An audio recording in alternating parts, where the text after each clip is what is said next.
Ça y est, nous sommes en live. Bonjour à toutes et bonjour à tous. Je suis aujourd'hui avec Florian, Florian Mentionne pour vous présenter donc, ce webinaire sur comment faciliter vos ventes. J'ai juste besoin, comme vous savez, il y a un chat dans ce webinaire, d'avoir vos retours rapidement en train de vous dire si le son passe, si l'image est bonne et si vous voyez le PowerPoint. J'ai des OK, j'ai des bonjours. Bon, ben super, on va pouvoir démarrer ce webinaire. Comme vous le savez, nous avons maintenant, depuis un an et demi, lancé l'ensemble de webinaires tous les jeudis, une fois par mois, le jeudi, sur des thématiques autour des RH et du management. Et aujourd'hui, on va échanger sur comment faciliter vos ventes. On est dans un cadre plus commercial, bien entendu. Et merci à tous d'ailleurs. Je vois que tout le monde dit bonjour. Donc, super. On va pouvoir attaquer tout de suite. Hop. Alors, je vais mettre tout d'abord en grand le premier slide. Avant de démarrer, juste un petit rappel. Nos prochains webinaires auront lieu le 8 juillet donc sur les meilleurs candidats sont-ils en poste. Donc, on est sur la thématique recrutement. Et puis, nous aurons le management au mois de septembre, à la rentrée scolaire, on va dire, pour parler donc de faire grandir. Pour faire grandir, pour mieux grandir, on est dans la thématique du management et on parlera management Epifit. Deuxième rappel, celui-là il est important. Nous avons la semaine prochaine, le 1er juillet, une formation vendre à des clients haut de gamme. Et j'insiste, ça concerne tous les clients. Pour nous, tous les clients sont haut de gamme. Et à l'occasion de cette formation que moi je vais animer jeudi prochain, jeudi matin, de 9h à 12h30, je tiens à vous dire que entre aujourd'hui et demain, ceux qui m'envoient un message d'intérêt par rapport à cette formation auront un prix spécial. J'ai réservé quelques places pour des personnes qui ont participé au webinaire aujourd'hui. Donc, j'attends vos mails. On fera un super prix pour les personnes qui viendront se connecter. En tout cas, me solliciter par mail à l'adresse email avalero@florianmentionne.com. Allez, c'est parti. Une technique de vente que tu utilises déjà, Augustin? Ce prix spécial là. Ben oui, déjà on commence, c'est le sujet en fait. Hein.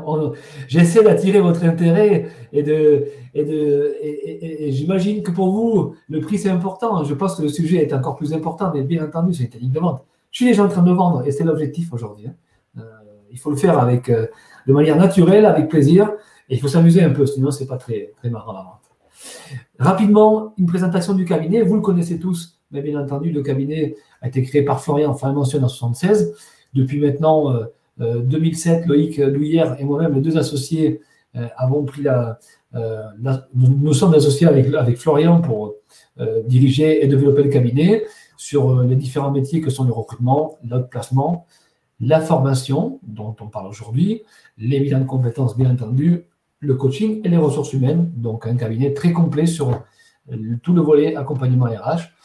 Une présence nationale au travers d'un réseau national de consultants et puis, bien entendu, le siège à Montpellier avec à la tête du cabinet aujourd'hui Loïc et moi, avec Florian en soutien, en communication et en vente et en beaucoup de choses. Florian, je vais vous laisser vous présenter. En ce qui me concerne, c'est assez simple en fait. Hein. Donc, des études supérieures à Toulouse et à Paris, hein, Sudoku Toulouse, Sciences Po Toulouse et Sciences Éco à Paris. 2 ans chez Buroux en tant qu'ingénieur commercial, et depuis 1976, donc création du cabinet dans le domaine du conseil en ressources humaines. Voilà. Boulimique d'activité, aussi bien professionnelle que extra-professionnelle, que sportive, que littéraire, que écriture, etc. Voilà. Créateur de lien social, pour simplifier la présentation. Voilà, créateur de lien social, ça me convient très bien. Et y compris maintenant sur le plan digital. C'est ça qui est marrant. Alors, juste une petite remarque, nous avons Claude Le Gouaille qui nous écrit depuis la Grèce. Donc, oui, c'est vrai, la Grèce. C'est sympa, ça. C'est chouette. Voilà, merci Bonjour, Claude de nous suivre. J'espère que tu te régales en Grèce et c'est super sympa d'avoir des gens un peu partout. N'hésitez pas à utiliser le chat pour poser des questions. Hein. Donc, je vais rapidement, moi aussi, me présenter maintenant. Augustin Valero, 48 ans depuis peu. Je dirige le cabinet depuis 2007 avec un parcours RH et j'ai une vie associative très riche. Je ne suis pas encore, comme Florian, un créateur de liens sociaux, mais en tout cas, j'ai beaucoup de liens sociaux et je suis très impliqué dans le monde économique. Je suis notamment actuellement au sein du MEDEF, membre du bureau, élu bien sûr, et trésorier de la Chambre de commerce et d'industrie de l'Hérault, donc maintenant depuis quelques années, avec pas mal d'interventions, ancien du Centre des jeunes dirigeants. Voilà, c'est important, on se présente comme ça parce que ça vous permet d'avoir aussi une autre approche de ce que c'est qu'une présentation. On n'est pas que ce que l'on fait dans son travail, on est ce que l'on fait à l'extérieur aussi, et ça fait partie aussi des sujets importants en matière de vente. On ne se centre pas forcément sur le sujet qui nous amène, on essaie de créer le besoin à travers de différents canaux. Alors, c'est justement, on va démarrer tout de suite notre présentation par un petit rappel. Vous avez certains d'entre vous ont déjà vu le film Le Loup de Wall Street, avec cette fameuse scène où DiCaprio demande à une personne, vendez-moi ce stylo. Et qu'est-ce que cette personne dit? C'est un super stylo, il est fait pour les vainqueurs, il est rouge, il écrit très bien, donc vraiment vous en avez besoin. Voilà, donc là, on est dans le cas typique où le vendeur ne se concentre pas sur le réel besoin de la personne, il se concentre simplement sur les caractéristiques techniques. Forcément, ce n'est pas la bonne méthode, et on va voir tout au long de cette présentation qu'il vaut mieux créer le besoin, aller chercher le véritable besoin. Pourquoi est-ce que j'ai besoin d'écrire? Il y a une autre scène dans le film où un de ses collègues lui dit signe-moi l'autographe, et il répond mais j'ai pas de stylo. Là, on vient de créer le besoin. Donc, il va lui vendre un stylo pour lui signer un autographe. Donc, l'idée, c'est ça. C'est le véritable besoin qui nous intéresse et non pas forcément les caractéristiques techniques d'un produit, même si elles sont importantes. Dans la vente, il y a plusieurs manières d'approcher vos prospects et vos clients. Il y a les attitudes parfois de chasseurs. On le voit, nous, on fait des tests de personnalité, des tests d'aptitude, notamment commerciales. Il y en a différents profils. Alors, est-ce qu'il y a un bon ou un mauvais profil? Je ne sais pas, Florian, mais j'imagine que c'est un peu des deux, en fait. On peut prendre l'exemple d'une concession automobile. Est-ce qu'un concessionnaire est plutôt un vendeur chasseur ou un vendeur pêcheur? J'imagine que lorsque une personne rentre dans une concession, il y a eu de la pub avant, il y a eu des journées portes ouvertes, il y a eu un ensemble de communications qui ont été faites pour attirer le prospect. Mais derrière, si les vendeurs ne sont pas à l'affût de la personne qui rentre, avec une posture de chasseur, ça ne marchera pas. On est d'accord, Florian?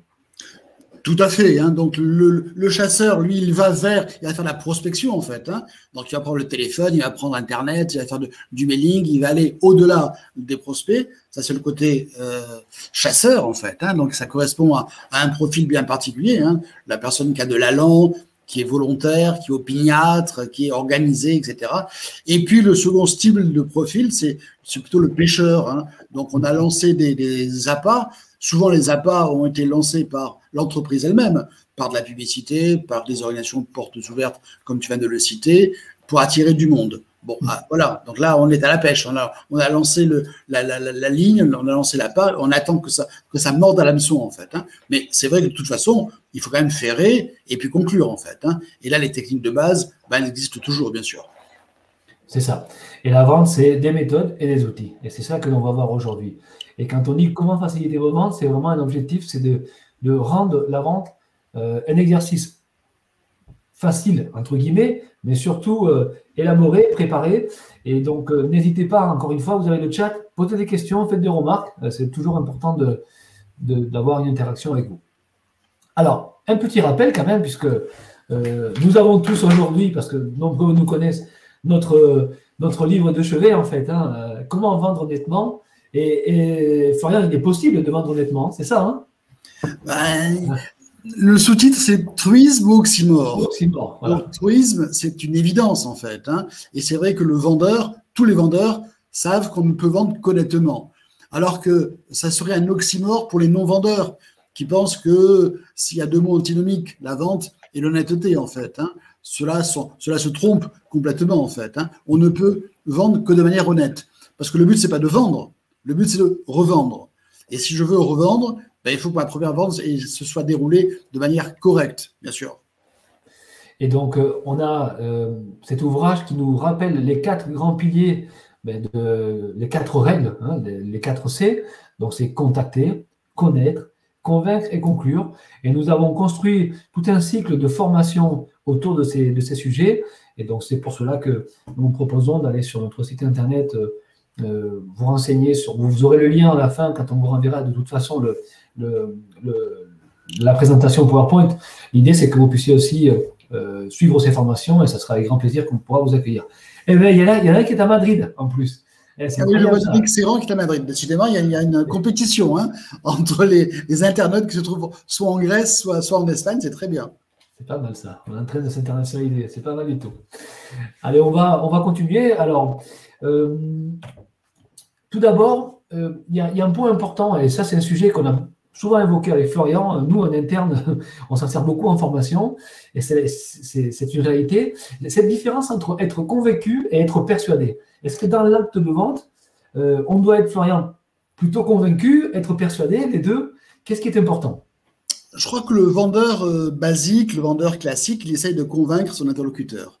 Il va essayer de le convaincre de manière logique, rationnelle, en employant des arguments qu'il a bien rodés et qu'il va répéter.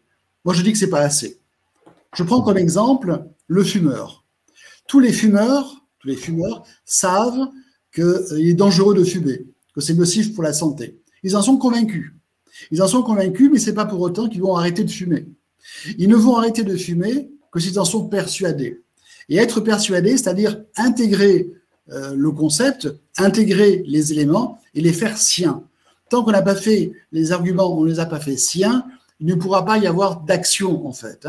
Dans la vente, c'est pareil. Si tout le monde vous dira, tous les chefs d'entreprise vous diront « Ah oui, un site internet, c'est important. Oui, je suis convaincu que c'est important. » Mais dans la pratique, est-ce qu'ils ont amélioré leur site internet? Est-ce qu'on peut mesurer l'impact que ça a? Est-ce qu'on peut chiffrer le chiffre d'affaires qu'ils vont réaliser? Est-ce qu'ils en sont persuadés vraiment, en fait? Voilà, cette notion qui est importante entre être convaincu et être persuadé. Et je crois que le bon vendeur, lui, il doit développer une stratégie pour pouvoir persuader ses interlocuteurs. Mais pour les persuader, il faut les connaître. Et donc, la phase connaître, après contacter, il y a la phase connaître, elle est importante. Connaître les besoins, connaître les motivations, connaître les freins, connaître les moyens de son interlocuteur, en fait, pour pouvoir le persuader. Tout n'est pas bon à dire face à un prospect. Alors que le mauvais vendeur, entre guillemets, il récite. Il ne fait que réciter quelque chose. Souvent, il récite des caractéristiques techniques.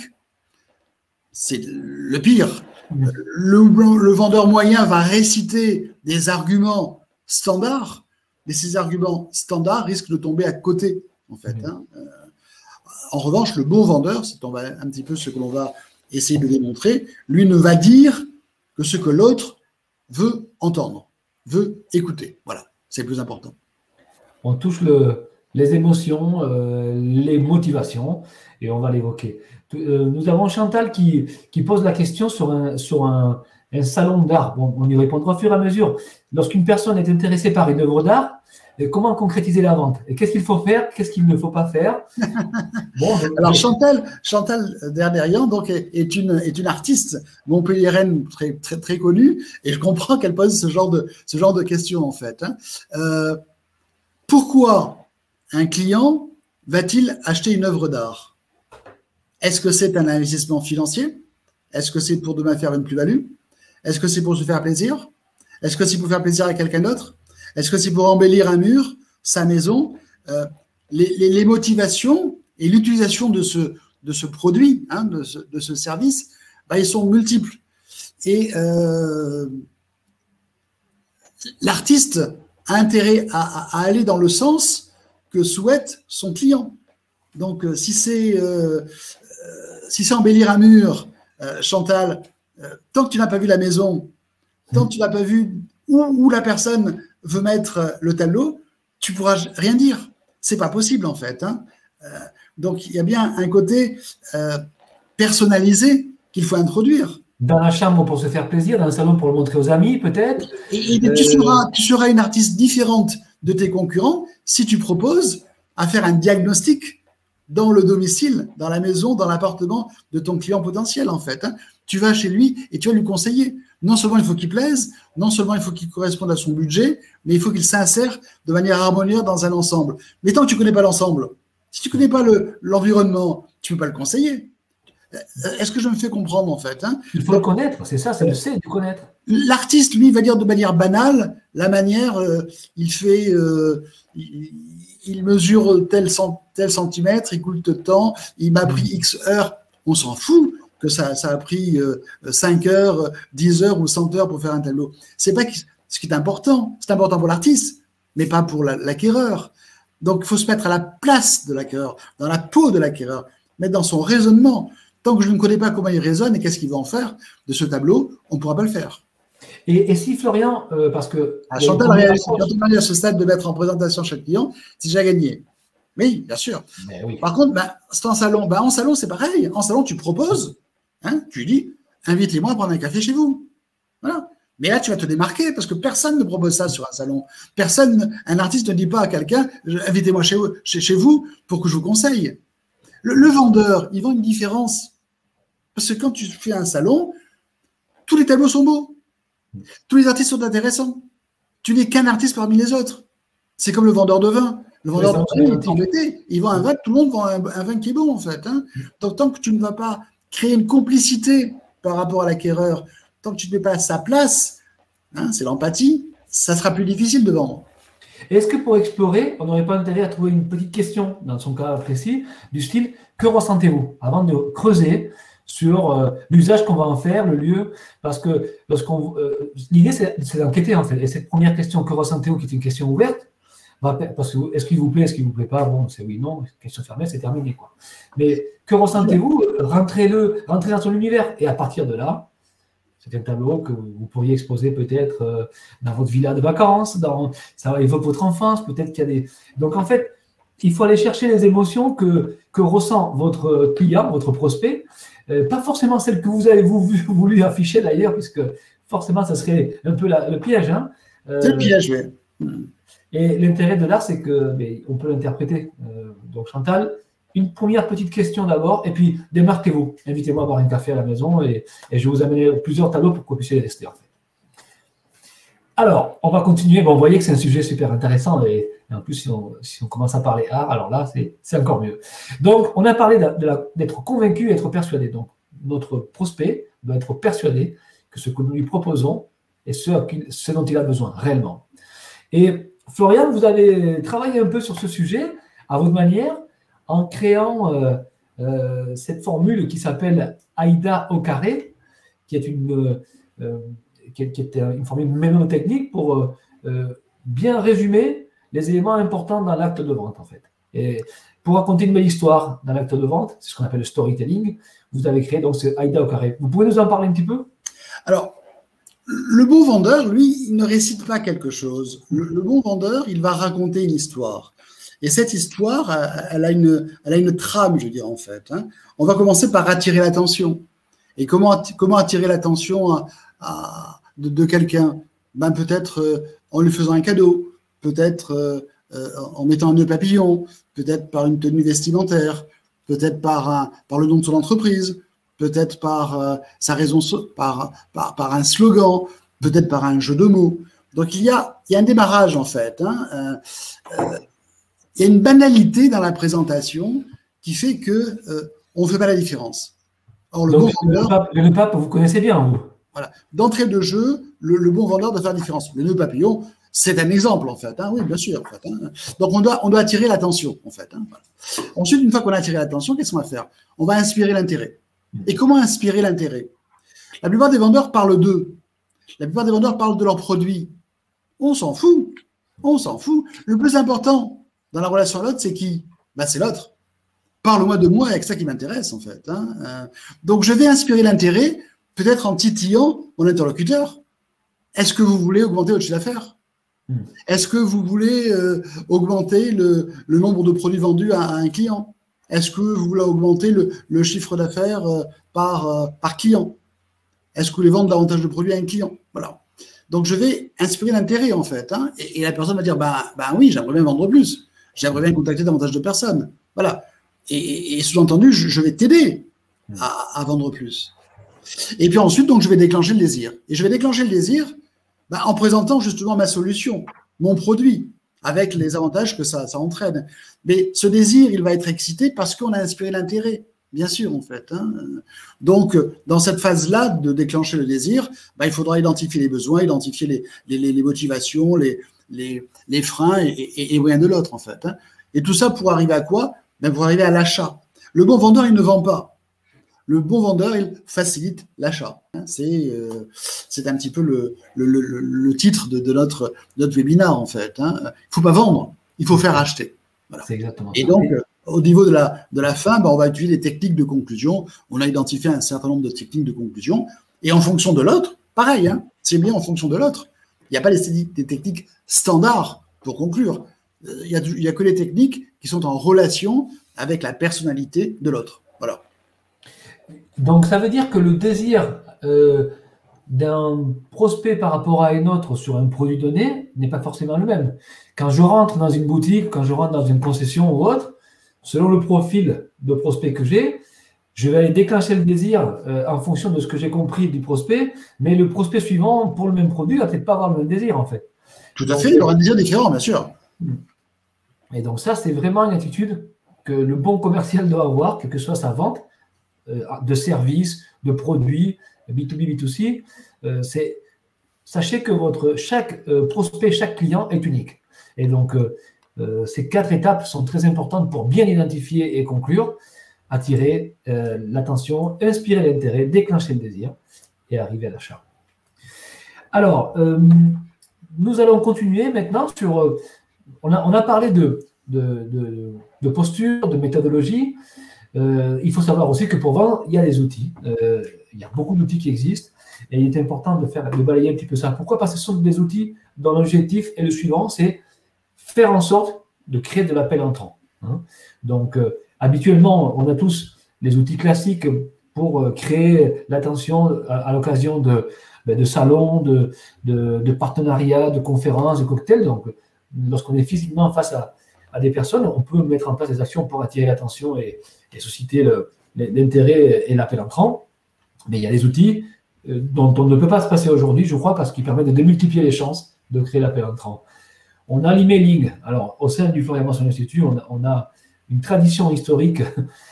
Avant, nous faisions des courriers, des publipostages et on faisait beaucoup de marketing à travers le courrier, mais on a continué par l'emailing. Bien sûr, toujours ciblé, toujours avec un discours un peu différent. Il y a le SMSing, c'est-à-dire ce qu'on reçoit tous aujourd'hui. On reçoit tous sur nos téléphones portables régulièrement des campagnes de communication qui sont parfois adaptées d'ailleurs à à certaines demandes qu'on a pu faire nous en ligne ou même il y a quand même un ciblage qui se fait très souvent par rapport au type de personnes. Il y a tout ce qui va être l'environnement des influenceurs, des youtubeurs, des blogueurs. On sait très bien qu'aujourd'hui, on peut utiliser des influenceurs pour mettre en avant un produit. C'est ce que fait Macron lorsqu'il déjeune avec des jeunes youtubeurs. C'est une façon aussi de toucher une autre clientèle. Il y a tout ce qui va être ADS, les ads ou les retargeting. On est dans le marketing digital, notamment avec Google, qui vous permet, par du sponsoring, de faire remonter des mots-clés liés à vos services ou à vos produits, de manière à ce que quand les personnes tapent, par exemple, location ou achat immobilier à Montpellier, votre entreprise apparaît en premier. Pareil pour le retargeting, quand on est en train de taper, on cherche quelque chose en ligne et que derrière, on a la publicité qui nous suit. Bon, voilà, il y a une adaptation qui se fait. On a tout ce qui va être le call to action. Donc ça, c'est assez connu dans les sites Internet. C'est lorsque vous vous intéressez à un site, que vous tapez un mot-clé, derrière, ça va vous amener derrière à donner vos coordonnées pour créer justement le futur appel, être recontacté ou derrière, on récupère vos données pour vous contacter ou par mail ou par téléphone. Voilà. Tout ça, bien sûr, on le retrouve souvent aussi par des outils tels que les CRM. Le CRM, c'est un outil qui vous permet de gérer vos contacts, de les qualifier et de également les interpeller et les animer tout au long de votre stratégie commerciale. Et on parlera tout à l'heure du social selling, c'est-à-dire tout ce qui va être les réseaux. Donc, est-ce qu'il y a un bon ou un mauvais outil? Il n'y a pas un meilleur que l'autre. C'est en fonction de vos produits, de votre stratégie que vous allez pouvoir mettre en place justement ces outils-là. La question, Florian, qu'on nous pose souvent, c'est le coût de ces outils. Il y a le coût, mais je crois que la grande astuce, c'est d'utiliser plusieurs outils en même temps, en parallèle, en fait, parce qu'ils sont complémentaires, bien évidemment, en fait. Donc, il ne faut pas hésiter à utiliser conjointement ces différents outils, bien sûr.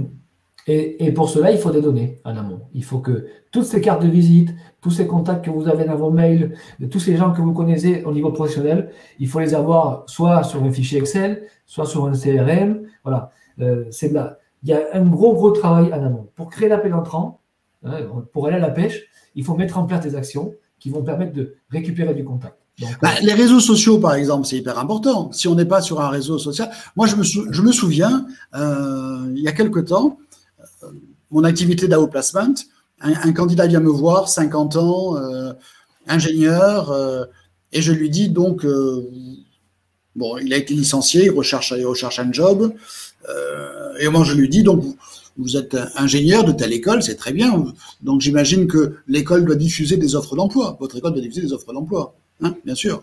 Et donc, j'imagine que vous les recevez, ces offres d'emploi de la part de votre école, des anciens élèves. Il me dit, oh, monsieur Mentionne, je ne suis pas inscrit à l'association des anciens élèves, mais je vais m'inscrire. Je vais m'inscrire. Ouais. Catastrophe. C'est pas à 50 ans que l'on va s'inscrire à l'association des anciens élèves de son école d'ingénieur, en fait. Hein. À la limite, c'est quand on n'en a pas besoin qu'on doit s'inscrire à cette association. Pareil pour les réseaux sociaux. Il y en a qui vous disent « Oh, moi, je n'ai pas besoin des réseaux sociaux pour vendre, nanana. » Hein. Mais demain, quand il voudra utiliser les réseaux, s'il n'est pas déjà présent, s'il n'a pas déjà plusieurs milliers de personnes avec qui il est en contact, ben, il va avoir un travail fou à faire. L'exemple de Chantal peut être intéressant, Florian. Un passant qui vient à sa galerie, s'il avait la possibilité de rapidement s'abonner à son compte Facebook ou autre, pour visualiser les futurs projets, pour rester en contact avec, ça peut être intéressant aussi. C'est-à-dire qu'on va lier un contact physique avec derrière un contact sur les réseaux sociaux. J'espère que Chantal, elle est sur LinkedIn, qu'elle est sur Facebook, qu'elle a son site internet, qu'elle diffuse des tas d'informations, qu'elle envoie des invitations, qu'elle fait des vernissages, qu'elle se démène, qu'elle écrit des articles, qu'elle est présente partout. Le problème, c'est que l'artiste, lui, il se dit, ben moi, oui, tout à fait, c'est très bien, Chantal. C'est bien, Chantal. Parce que moi, j'ai peur que l'artiste dise, moi, je peins, moi, mon boulot, c'est, j'aime peindre, voilà. Et tu les vends, mais il va te dire, moi, je les peins pour moi, en fait, hein, les tableaux, parce que j'adore peindre, en fait, hein, c'est ma vie. Oui, bien sûr, c'est ta vie, mais enfin, tu as intérêt à les vendre, en fait. Hein. Et pour les vendre, tu as intérêt à avoir une relation privilégiée avec les clients, bien sûr. Mais je vois que Chantal est dans la bonne voie. Oui, c'est très bien. Super. Très bien. On va prendre l'exemple de Chantal aujourd'hui, peut-être à plusieurs reprises, elle ne nous en voudra pas. Alors, je reviens rapidement sur ce que c'est qu'un CRM. Vous connaissez tous un peu presque ce type de logiciel. C'est très important pour connaître vos clients, les qualifier, les classifier. Qu'est-ce qu'on peut faire avec un CRM? C'est d'une part contacter, bien sûr. On peut aussi également créer un lien dans la durée, ça veut dire leur souhaiter bon anniversaire, leur souhaiter de bonnes vacances, leur offrir un petit cadeau, un article, voilà, des choses diverses et variées que l'on peut faire avec un CRM et qui va vous permettre de pérenniser cette relation. Et donc, forcément, chaque outil va s'adapter à votre propre façon de faire de business. Et donc, si vous avez un CRM, ce qu'il faut, c'est vous l'approprier et avoir un discours, un canal de communication qui parle à vos propres clients. Voilà. Attirer l'attention, comme Aïda, attirer l'attention. Si j'envoie des vœux d'anniversaire à quelqu'un, je vais attirer son attention. C'est ça. Si à Chantal, le jour de la Saint-Chantal, je lui envoie un SMS en lui disant « Bonne fête Chantal », je vais attirer son attention. C'est évident. Merci Chantal de nous donner ton site internet. Je vois que tu l'as marqué. www.chantal-derderian-crissol.com. Voilà, super. On va s'y mettre et on va voir tes œuvres d'art. Je sais que tu peins très très bien, donc ça tombe très très bien. Voilà. Donc, attirer l'attention, c'est ça. Hein, je veux dire, il ne suffit pas d'être bon, il faut le faire savoir. Et c'est la grosse difficulté. Hein. Faire savoir, c'est presque plus dur que d'agir soi-même, en fait. Hein. Florian, quand vous avez créé vos premiers vœux, un cabinet de conseil en ressources humaines, je sais qu'à l'époque, c'était plutôt les institutionnels, les maires, le préfet, les présidents de délégations consulaires, enfin des chambres de commerce qui faisaient des vœux. Pourquoi est-ce qu'un cabinet lambda se met à faire des vœux de la même manière que toute la Terre le faisait, mais sur le plan plutôt politique, en fait. Je me suis dit, mais il y a 30 ans peut-être, hein, ou 35 ans, je me suis dit, c'est pas normal que le maire présente ses vœux en janvier, que le préfet présente ses vœux, que voilà, et que moi, Florian Mentionne, je ne présente pas mes vœux. Et donc, j'ai lancé une invitation. Qu'est-ce que j'ai fait? J'ai demandé à un peintre de me faire un tableau me représentant en tant que chasseur de tête. Donc, j'ai trouvé un peintre qui m'a décrit en tant que chasseur de tête. J'ai fait des lithos et j'ai offert ces lithos et j'ai fait une manifestation pour inviter des prospects. J'avais 20 personnes la première année. Maintenant, j'en ai entre 400 et 500. Nous en avons entre 400 et 500, puisque chaque année, on le fait, en fait, hein, bien sûr. Claude Legoy, il dit, si l'artiste doit devenir marchand de ses toiles, quid du marchand d'art? Doit-il devenir artiste pour bien vendre? Claude, les techniques de vente sont les mêmes. Cette relation à créer entre le vendeur et les clients, la technique de la relation, elle est la même, en fait, hein. Il y a toujours la recherche des besoins, des motivations, des freins et des moyens. C'est pareil. Qu'on soit galériste ou artiste, c'est pareil. Donc, un marchand d'art a intérêt à enquêter sur la personne qui vient dans sa boutique et poser des questions pour découvrir l'autre. Bien sûr, il y a une semaine, j'ai visité un appartement parce que je suis investisseur pour acheter. La personne, gentiment, m'a fait visiter l'appartement. À la fin de l'entretien, j'ai dit « Merci madame, je vais réfléchir ». Elle n'a même pas pris mon adresse email. Elle ne m'a même pas demandé si c'était quel était l'objet de l'acquisition, si elle cherchait autre chose. Elle n'a pris aucune note. Elle ne m'a pas relancé. Et elle ne m'a pas du tout relancé. C'est nullissime. Nullissime. Voilà. Si on ne fait pas un travail en amont sur l'identification du prospect, si on n'a pas un maximum de data sur son interlocuteur, on ne fait pas son boulot de vendeur. On n'est pas vendeur. On est un ouvreur de porte et je fais visiter les appartements. C'est nul. Voilà. Et donc là, on n'est plus dans les émotions, on est dans la mécanique et forcément, c'est beaucoup plus difficile de vendre. C'est vrai que quand vous avez un caviste qui vous parle d'une bouteille et qui vous dit c'est un petit producteur, je le connais, je suis allé le voir, on touche à des choses qui sont… Voilà, donc moi je suis sensible, d'autres seront sensibles à d'autres thématiques, donc il faut être capable, j'imagine que le marchand d'art, lui, il va avoir son approche de dire je connais l'artiste, il faut qu'il raconte une belle histoire autour de ce produit et qu'il arrive à cibler les attentes de l'autre. Pareil pour Chantal, il faut qu'elle, en tant qu'artiste, elle arrive à faire passer ses émotions, mais aussi celles que l'autre attend. Donc vraiment ce travail d'enquête, hein, très très important. On va continuer maintenant sur le social selling. Alors, moi, j'ai une question, Florian. Combien vous avez d'abonnés sur LinkedIn et sur Facebook? Alors, on en parle beaucoup, mais bon, est-ce qu'on le fait? Sur LinkedIn, j'en ai exactement 20 800. J'étais sûr que tu allais me poser la question, j'ai vérifié. J'ai 20 800 abonnés. Voilà. Mais ça a été fait au fil des années. Ça fait depuis des années et des années que tous les jours, je rentre des noms, en fait. Hein. Mais non seulement, le but, c'est pas d'avoir 20 000 abonnés. Sur Facebook, c'est pareil, j'en ai 5 000. Hein. C'est pas d'avoir un nombre d'abonnés. Ce qui est intéressant, c'est comment j'alimente, d'une part, et qu'est-ce que je dis. Quelle est l'information que je diffuse. Le but, c'est de créer une complicité entre cette communauté et puis mon cabinet ou moi-même, en fait. Hein. Et c'est le but, en fait, hein, attirer l'attention, inspirer l'intérêt, déclencher le désir, bien sûr. Donc, ça demande un travail, ça demande un effort. Ça ne vient pas comme ça, en fait. Hein. Il n'y a rien qui vient comme ça. Donc, il faut de la transpiration, en fait. Hein. Il faut de la transpiration, il faut également du plaisir. Voilà. Il y a une notion de plaisir, un côté ludique dans la vente qui doit exister tous les jours. Le jour où ça ne nous fait pas plaisir, il vaut mieux arrêter, en fait. Hein. Moi, tant que j'ai la niaque pour avoir cette relation, pour créer du réseau, pour créer du lien, je vais le faire. Et je me régale. Et je me régale tous les jours, en fait. Hein. Et qu'est-ce que vous publiez alors? Des articles, des vidéos? Oui, des articles de fond, en fait. Hein. J'alimente, en fait. Hein. C'est mon cadeau à moi, en fait, hein, des éléments de réflexion. J'adore les aphorismes, j'adore créer des concepts, j'aime bien les partager. Et puis les gens réagissent, ils me font des commentaires. Et ces commentaires me font progresser aussi moi-même, en fait. Hein. Donc c'est important. Eux, ils en bénéficient, hein, ils s'enrichissent en lisant ces articles, bien sûr. Mais voilà, hein, c'est un échange gagnant-gagnant. Et c'est là que ça devient payant. C'est-à-dire quand on crée, bon, on a ce mot qu'on a inventé, les relations digitales, physiques et digitales. Mais clairement, l'idée, c'est quand même d'être dans le partage. Donc, créer des relations, c'est aussi commenter les autres. Vous devez, en tant que, quand vous avez une stratégie de communication et commerciale au niveau des réseaux sociaux, vous devez être capable aussi de produire et de partager. Que vous soyez d'ailleurs commercial ou candidat à un moment donné ou autre, il faut proposer quelque chose, vous démarquer, mais il faut aussi commenter. Commenter, donner votre avis sur des sujets, animer des blogs, y participer. C'est ce qui va vous permettre après de gagner en visibilité et surtout toujours avec une stratégie. Ça ne se fait pas de manière anarchique et comme dit Florian, du plaisir. On partage ce que l'on aime et ce que l'on sait faire bien.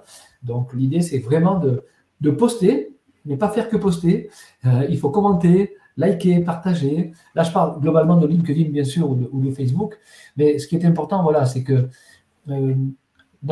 quand on parle d'influenceurs aussi dans ce slide, c'est intéressant de suivre des influenceurs aussi pour même grandir et pourquoi pas entrer en relation avec.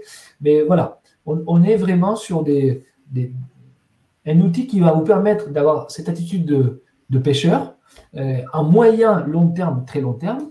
N'attendez pas tout de suite d'avoir un retour, mais ça, plus les mailings, plus les sorties, plus votre formation en vente, plus tout le reste va vous permettre de faciliter vos ventes. En fait. Voilà. Ce n'est pas qu'un problème de profil. On va continuer tout de suite donc sur quelques conseils pour faire acheter. Et là, on retrouve vraiment notre ouvrage. Donc, tout d'abord, bien connaître ses clients. Alors, ce qu'on appelle les personas. Sur une gamme de produits ou sur une même gamme de produits, on peut avoir plusieurs types de clients. Un vendeur de voitures peut vendre une voiture à quelqu'un qui veut plutôt donner une image de sportif, ou un célibataire, ou alors à une famille. Parfois, on peut même vendre le même véhicule à ces deux personnes, mais avec des arguments différents. Il faut devenir incontournable. Et ça, c'est vraiment un travail de fond qui se fait en étant présent sur Internet, en étant présent sur les réseaux, en faisant du marketing, en étant présent physiquement dans les salons, en étant influent sur soi-même.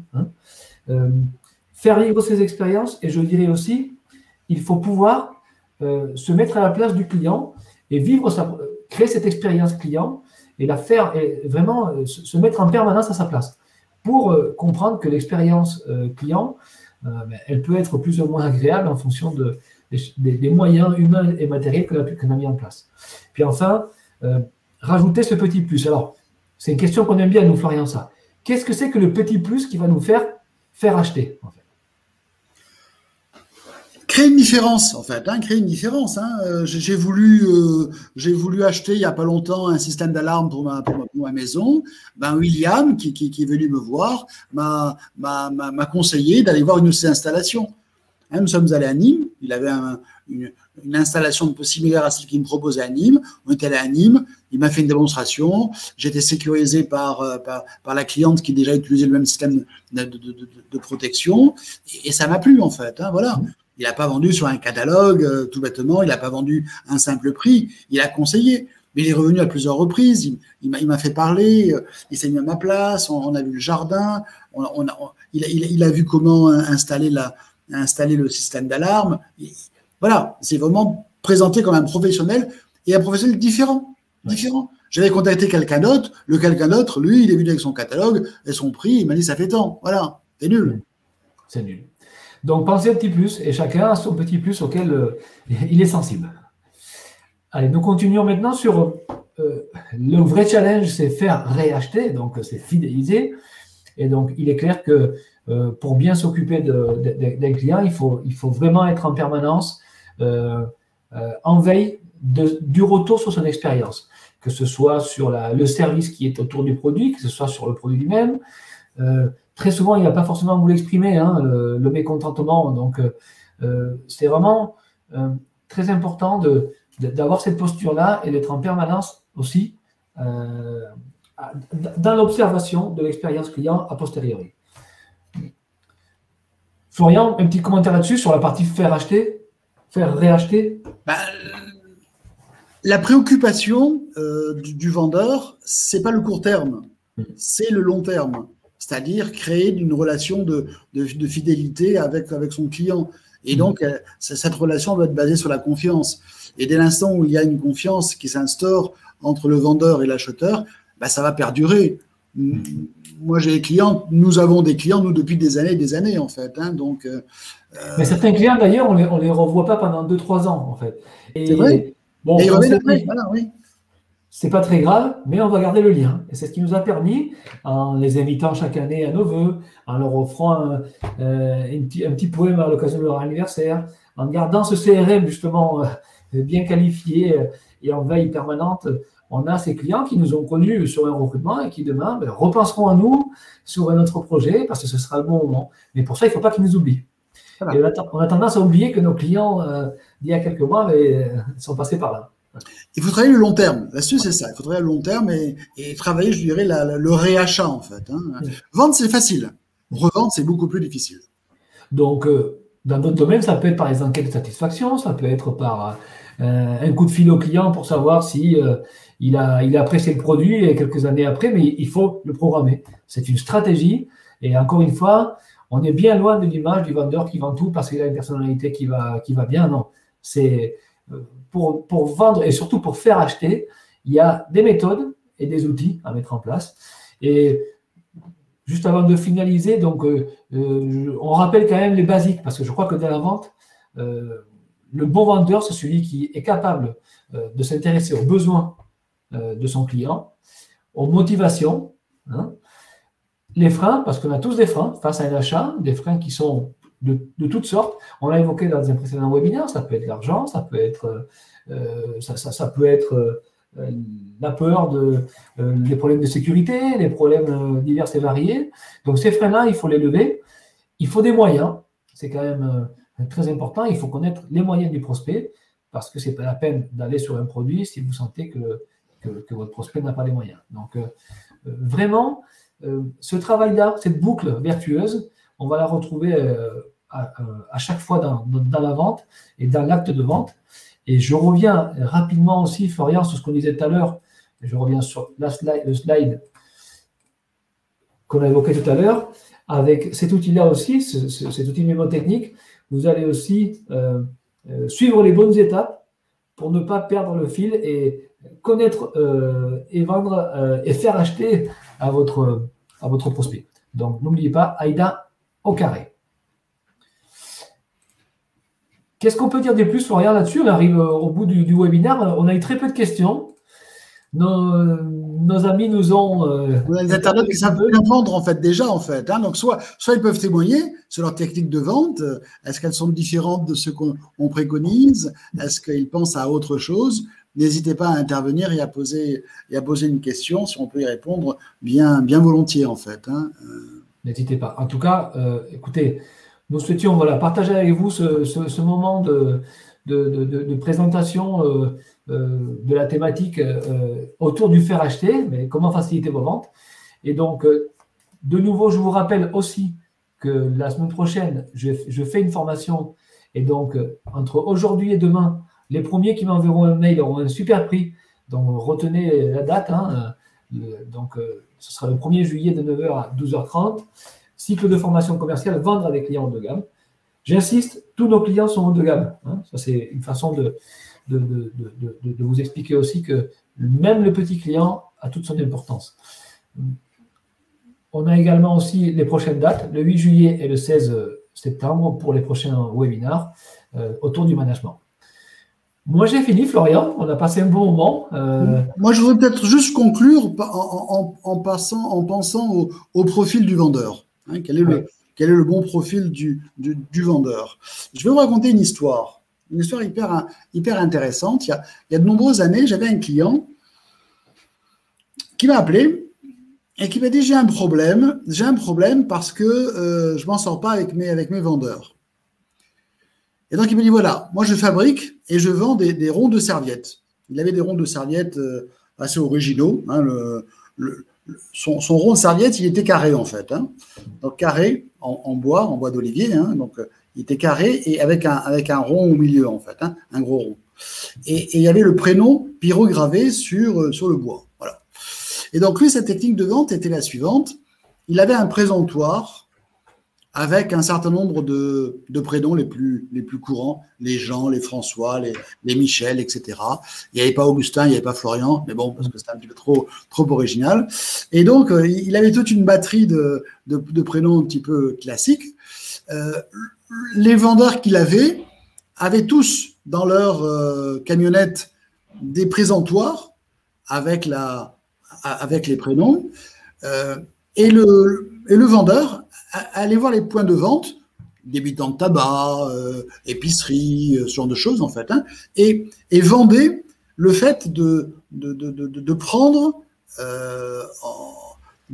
un présentoir avec X euros en fait, hein, et la batterie de ronds de serviettes. Et puis après, qu'est-ce qu'il faisait? Il repassait un mois après ou 2 mois après pour réalimenter les produits qui étaient vendus. Voilà. La technique était intéressante, hein, une bonne. Et ça marchait bien. Alors il m'a dit, voilà, monsieur Manson, j'ai un problème parce que ça marche bien, mais mes premiers vendeurs, ils ont bien implanté les présentoirs, mais maintenant, j'ai du mal, j'ai un turnover, je m'en sors pas. Hein. Alors on a réfléchi ensemble, et la conclusion, elle est assez pertinente. Elle est assez pertinente. Elle est assez pertinente, pourquoi? Parce qu'en fait, on n'a pas besoin de la même personne qui installe un présentoir et qui vend le présentoir par rapport à la personne qui va réalimenter le présentoir. Ce sont en fait 2 jobs commerciaux différents, totalement différents. D'un côté, on a un prospecteur avec la niaque, avec la volonté, avec l'opiniâtreté, et de l'autre, on a un éleveur en fait, hein. C'est pas un chasseur, c'est un vendeur éleveur qui va garder son rôle n'est pas inintéressant, hein, bien sûr. C'est comme le vendeur de produits surgelés. Une fois que il a un client, un épicier qui lui achète des produits surgelés, il repasse, il va réalimenter, hein, bien sûr. Mais ce sont 2 profils différents en fait, hein. On a le vendeur chasseur qui va implanter, qui va prospecter, et puis de l'autre, on a un vendeur éleveur en fait, hein, qui va continuer, qui va gérer en fait, hein, bien sûr. Voilà l'exemple d'une bonne stratégie. Et d'ailleurs, j'ai quelques questions qui arrivent. Alors, comment faire pour un vendeur dans l'immobilier pour dire que le mandat exclusif est plus intéressant que le mandat simple? Alors, je pense qu'encore une fois, c'est la même chose. Il faut connaître les attentes du vendeur. Puisque si je veux vendre vite, j'ai peut-être besoin d'avoir quelqu'un qui s'occupe vraiment de moi. Si je ne suis pas pressé, je ne m'embêterai pas à donner l'exclusivité à quelqu'un, en fait. Non, j'imagine, Florian, qu'il y a toute une enquête à mener en amont. Bien sûr, il faut s'adapter à l'autre, en fait. Hein, mais spontanément, je dirais que le vendeur, il a intérêt à citer des exemples de ses propres clients qui lui ont confié des mandats exclusifs et avec une réussite rapide. Et là, c'est pas du baratin, il faut les avoir, ces clients-là, il faut avoir des noms, il faut les présenter. Et là, on va faire la différence, en fait. Hein, on montre qu'on a des preuves, en fait. Hein, parce que dans la vente, on a besoin de preuves, en fait, hein, et de références et de preuves, en fait. Hein. Donc, si on a ne serait-ce que 2 clients hein, qui nous ont confié un mandat exclusif et que ça s'est déroulé en 1 mois, 2 mois, 3 mois, la vente s'est déroulée en 3 mois, c'est vraiment intéressant. Il faut montrer l'intérêt du mandat exclusif par rapport à autre chose, en fait. Hein. Bien sûr. On a Jean-Luc qui dit, quand on me propose une grosse promotion, comme je viens de faire à l'instant pour ma formation, j'imagine, il a besoin d'être convaincu. Il a tout à fait raison, Jean-Luc.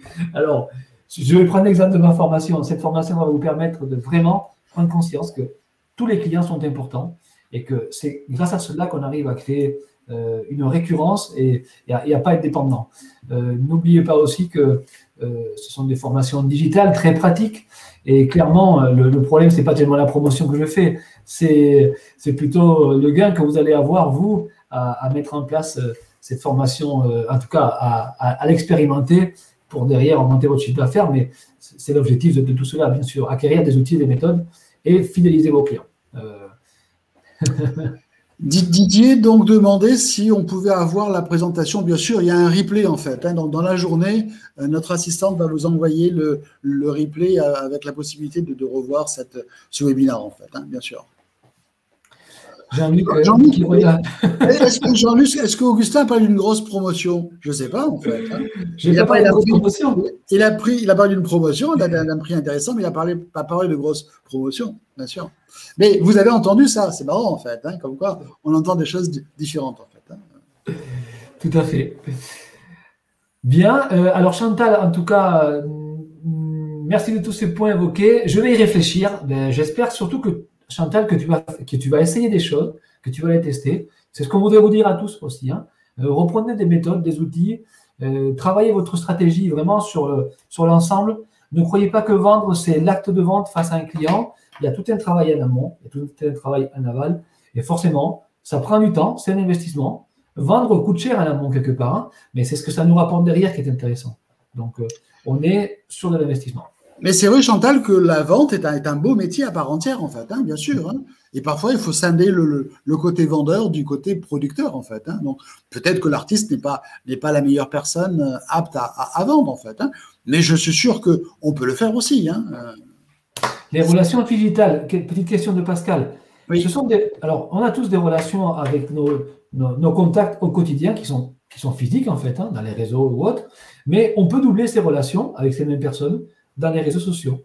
Le prospect que je rencontre à un salon, je peux très bien être ami sur Internet. On a mélangé physique et digital et on crée des relations digitales. Voilà. Physique et digital. Alix demande, en tant que recruteur, la question piège pour un recrutement d'un commercial. Merci. Alors, rendez-moi ce stylo. Alors, nous, je vais vous dire, on ne pose pas de questions pièges. Le but n'est pas de coincer le candidat, le but est de comprendre le candidat. C'est pas pareil, en fait. Hein. Donc, nous ne posons aucune question piège. Peut-être que le candidat imagine ou la prend comme un piège, la question, mais nous, on ne veut pas coincer l'autre, en fait. Hein. On veut le comprendre. Et plus on lui pose des questions, plus on va reconstituer un puzzle de sa personnalité, en fait. Hein. Donc, moi, je suis contre les articles dans la presse, les 10 questions pièges du recruteur. Non, enfin, pas chez nous, en tout cas, en fait. Hein. Toutes les questions qu'on pose, c'est vraiment pour connaître l'autre et voir s'il y a une adéquation entre le profil du candidat et le poste qui nécessite un certain profil, en fait. Hein.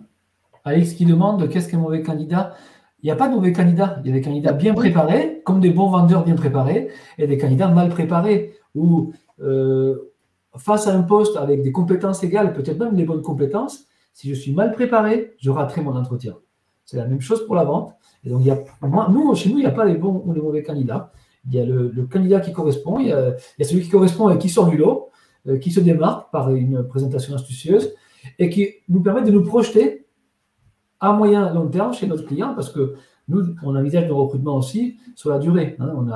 On essaie de créer une relation avec nos clients sur la durée, donc on veut que nos candidats restent dans l'entreprise le temps de rendre ce qu'il a appris quelque part. Corinne nous remercie parce qu'on a mis l'accent sur l'intérêt du retour d'expérience des clients et la prise en compte des besoins des clients. Oui. C'est fondamental. Je vais vous dire, Corinne, il y a une grosse différence entre la vente et la distribution. Quand vous êtes dans un supermarché, dans un hypermarché, c'est de la distribution. Parce qu'il y a le produit et l'acheteur, il est face au produit. Pointe à la ligne. Pointe à la ligne. C'est la distribution. Hein, c'est comme si vous rentrez dans un magasin et vous dites je veux un paquet de gétane avec filtre ou sans filtre, je ne sais pas si ça existe toujours, je veux midi libre. Quand vous rentrez dans un magasin et dites je veux midi libre, c'est pas de la vente ça, c'est de la distribution. La vente, c'est autre chose. La vente, c'est, je le répète, hein, l'identification d'un besoin, de motivation, de frein et de moyens. Et trouver l'adéquation entre les deux, en fait. Hein. Donc, c'est un job, comme Chantal le disait, c'est un job à part entière. Ça demande un effort. Ça n'a rien à voir avec la distribution. La distribution, c'est je mets les produits, il faut que le produit se vende lui-même. Si on a un vendeur, c'est lui qui fait le job de rapprochement entre le produit et l'autre, hein, et la personne. Juste pour revenir sur l'expérience client, nous avons des outils bureautiques très simples à mettre en place. J'en prends un par exemple. Google propose des Google Forms, en fait, hein, qui sont des questionnaires que l'on peut envoyer par mail. Votre expérience client peut être évaluée par un Google Form qui se crée très vite, en quelques clics. Il y a plein de tutos sur Internet. mais même vous pouvez faire aussi des questionnaires candidats, des questionnaires d'expérience client sur un document simple, Word, à remplir, à renvoyer. Mais faites-en quelque chose. C'est-à-dire qu'une fois qu'on a un retour, il faut se dire qu'est-ce qui fait que là j'ai 6 et non pas 8. C'est ça, hein, être en permanence en train de réfléchir à l'expérience de votre propre client. Alors, oui. Claude, tu nous conseilles un bouquin, c'est très bien, Claude. Merci, Claude. Je vais te conseiller le nôtre, en fait. Hein, donc, comment vendre l'appartement, qui est excellent, en fait. Hein. Voilà, que j'ai encore, vous voyez, j'ai pris plein de notes parce que c'est aussi le résultat de notre expérience et surtout de Florian toutes ces années. Mais il y a plein d'autres ouvrages et je vous conseille d'aller sur des blogs, suivez les tutos sur Internet, lisez, bien sûr, lisez des livres, suivez des blogueurs sur YouTube. Vous apprendrez beaucoup de choses. Et pour recruter des commerciaux, est-ce qu'il y a des livres spéciaux que tu peux nous recommander?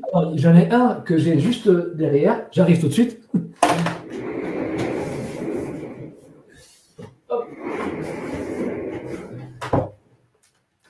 J'en ai un qui est derrière, qui est quand même le best-of, le recrutement des commerciaux, et puis plus récent, comment recruter des vendeurs qui vendent. Ça, c'est un de nos derniers ouvrages aussi. Vous avez tous nos ouvrages sur notre site internet, sur florianbrasson.com, et vous pouvez tous les commander à ligne, bien entendu. Ok, je te laisse le mot de la conclusion. Écoutez, merci à tous et merci à toutes pour d'avoir participé à ce webinaire. C'était très sympa de vous avoir une fois de plus. Vous le savez, le prochain rendez-vous, c'est donc le 1er juillet pour la formation et surtout le 6 pour la partie plus recrutement. Est-ce que les bons candidats sont-ils en poste? Donc, passez l'info aussi parce que ça permettra de partager ces moments d'expérience. Et encore une fois, merci à vous tous. Merci à nos amis d'Espagne, de Grèce, au reste de la France qui nous a suivis. Et écoutez, à très bientôt. Et j'espère que vous passerez un bel été en notre compagnie puisqu'on a encore quelques échéances ensemble. Au revoir tout le monde et bonne vente surtout. Bon chiffre d'affaires. C'est ça. À vos cartes, partez et vendez. Dernière chose, vous aurez le webinaire, le support, bien sûr. Je vous envoie tout par mail. Hein. À très bientôt. Ça marche. À bientôt. Merci.